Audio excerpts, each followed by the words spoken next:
As you may have noticed, I'm wearing my orange glasses, which I usually don't do in public. But I'm in a celebratory mood because this Shabbos, the synagogue is celebrating my 75th birthday. And in the spirit of joyfulness, I want to tell you a joke. So listen. A group of 40-year-old buddies were discussing where they should meet for dinner. Finally, it was agreed that they should meet at the Bombay Bistro because the waitresses there are very good looking. 10 years later, at 50 years of age, the group meets again, and once again they discuss where you should go for dinner. And finally, it's agreed they should go to the Bombay Bistro because the food there is very good and the wine selection is excellent. 10 years later, at the age of 60, the group meets again, and once again they discuss where they should go for dinner. And finally, it's agreed that they should meet at the Bombay Bistro because they can eat there in peace and quiet, and the restaurant is smoke-free. 10 years later, at the age of 70, the group meets again and once again discuss where they should meet. And finally, it's agreed that they should eat at the Bombay Bistro because the restaurant is wheelchair accessible and they even have an elevator.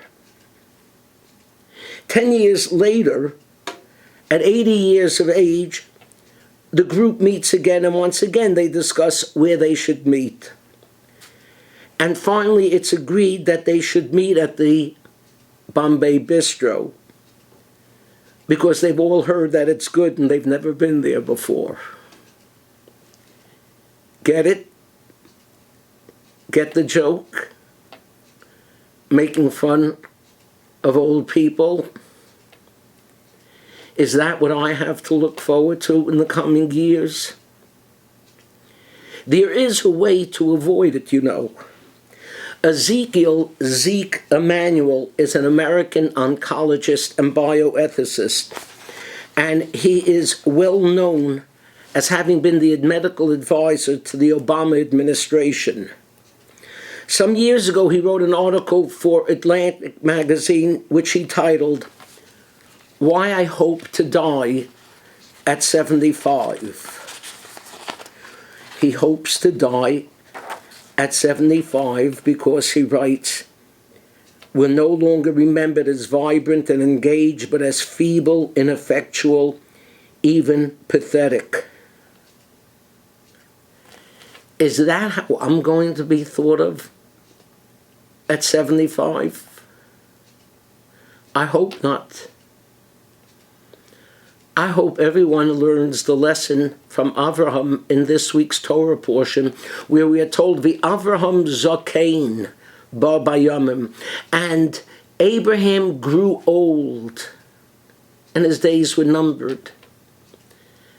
And the sages point out this is the first time the Torah mentions someone as being old.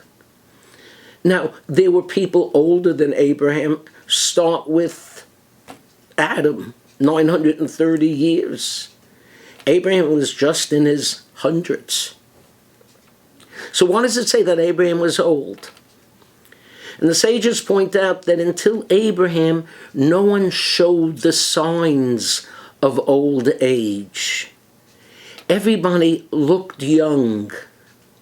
And so if a father and son were walking together, people wouldn't know who to show respect to because you couldn't tell who was the elder. So Abraham prayed to God that he should look old. Get it? He prayed to have wrinkles, not to use Botox, because there was a time when being old meant you were going to be respected. I hope the time has come for me. Grow old along with me. The best is yet to be. Shabbat Shalom.